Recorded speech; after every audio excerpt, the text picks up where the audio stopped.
Cette époque est l'âge d'or de la chevalerie. Mac va découvrir comment s'entraînent les chevaliers grâce à une troupe de reconstitution médiévale. Spécialistes de la guerre et du maintien de l'ordre, les chevaliers sont au service d'un seigneur. Ici, un comte de Picardie. Bon, ces fameux chevaliers, qui sont-ils? Est-ce qu'on peut donner une définition? Tout simplement, un chevalier, c'est quelqu'un qui se bat à cheval. Mais alors, quel est son rôle? Il fait la guerre, il fait du maintien de l'ordre? C'est à la fois un soldat et un gendarme, en quelque sorte. C'est quelqu'un qui se bat pour faire respecter l'ordre et la justice. Ah oui, mais enfin, ça, il fait un peu ce qu'il veut. À l'époque, l'ordre et la justice... Ah ben justement non. À l'époque, le roi et l'Église pacifient la société avec des règles extrêmement strictes. Et le chevalier est vraiment le modèle qui est censé les respecter lui-même et les faire respecter.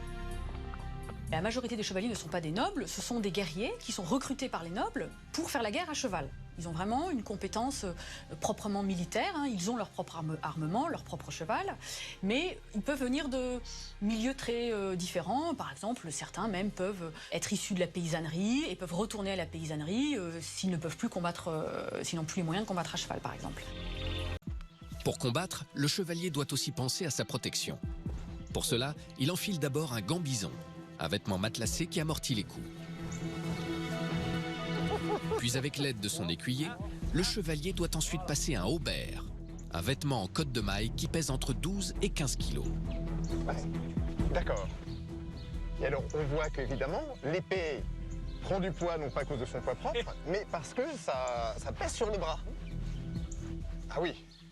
En fait, c'est la multiplicité des anneaux qui offre protection. Protection efficace contre les coups d'épée, le haubert est au chevalier ce que le gilet pare-balles est au policier d'aujourd'hui.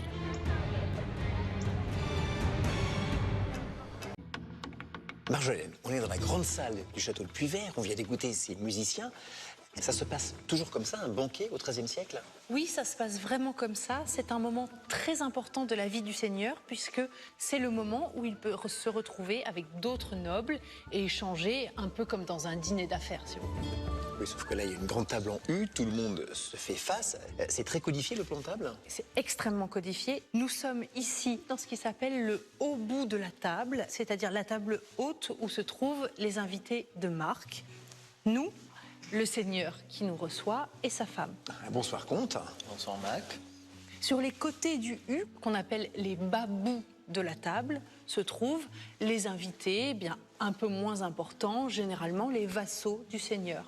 Enfin, tout le monde va manger la même chose. Eh bien, tout le monde mange la même chose, mais pas au même moment. Nous allons être servis en premier, et donc nous allons manger chaud, alors que les convives, vous mangez tiède. Vous êtes donc au bon endroit. Ah, tant mieux.